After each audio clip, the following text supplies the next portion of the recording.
अद्वितीय आत्मदर्शनशीलस्य व्यतिरिक्तय प्रिया प्रिय प्राप्त योगान न तन्निमित्तौ हर्ष विषादौ।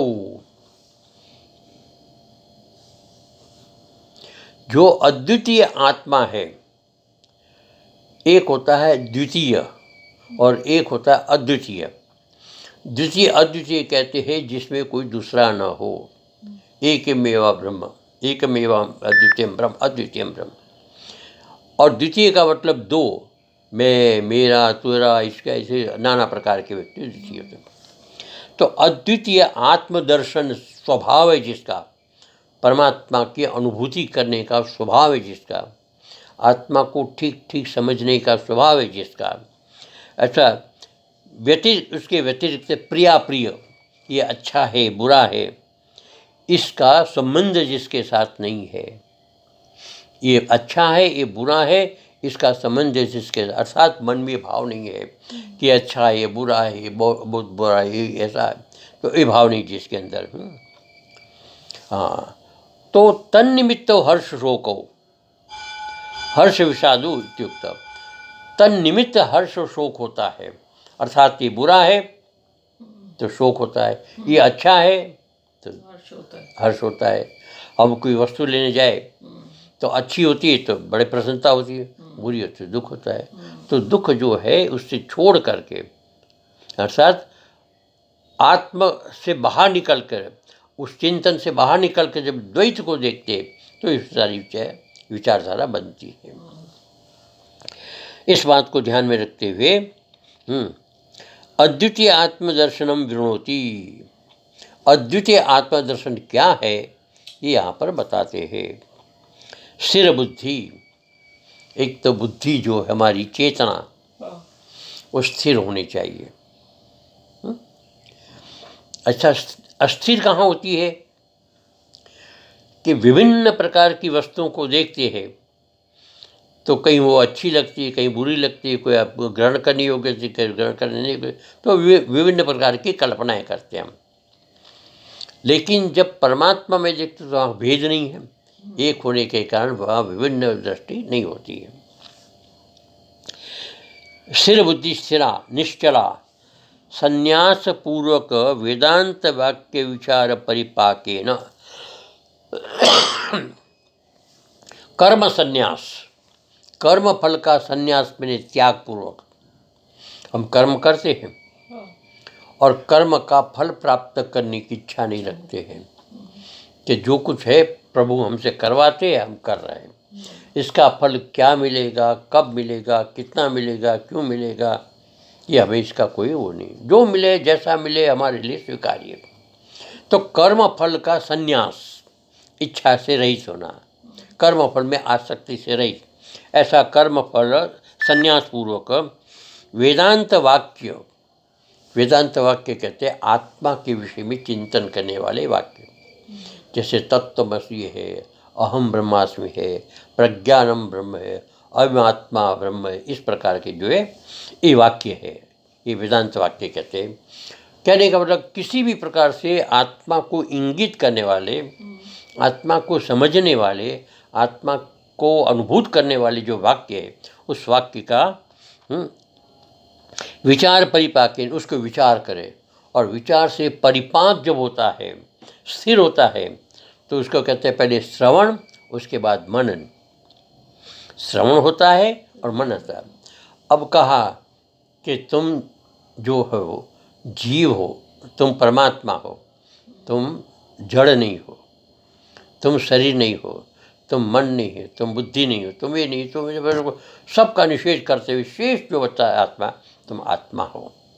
तुम्हारे में किसी प्रकार का कोई समझो के लेश मात्र भी दोष नहीं, निर्दोष हो आत्मा के, ऐसा बार बार शास्त्र के द्वारा श्रवण करते और फिर आंखें बंद करके हम आत्मा की अनुभूति के लिए प्रयास करते और उन वाक्यों का चिंतन करते, उसका वाक्य का विश्लेषण करते हैं। ऐसे करते करते उसका मनन कैसे समझन होता है और सर्व संशय शून्यत्वेन, सब प्रकार के संशय समाप्त हो जाता है। कि सिवाय आत्मा के अतिरिक्त कुछ भी सत्य नहीं।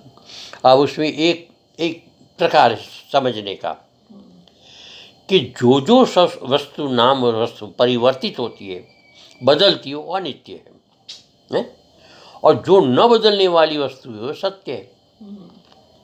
अब हम इसको एक एक वस्तु को देखें कि हमारी जवानी बदलती है, हमारा बुढ़ापा बदलता, हमारी मृत्यु होती, फिर जन्म होता है, फिर शरीर होता है, फिर बालक बनते, फिर मकान बनते, मकान से बढ़िया सुंदर बनता है, फिर खंडर बनता है, वस्त्र पहनते, वस्त्र बड़ा सुंदर होता है, कुछ दिनों का जीर्ण शीर्ण हो जाता है, बदलता है।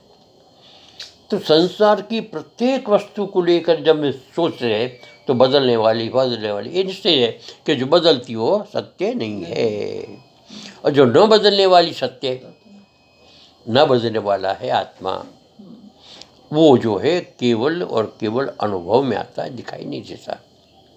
हमारी बुद्धि उसको पकड़ नहीं सकती, केवल बुद्धि उसको इंगित करती है, अनुभव करती है।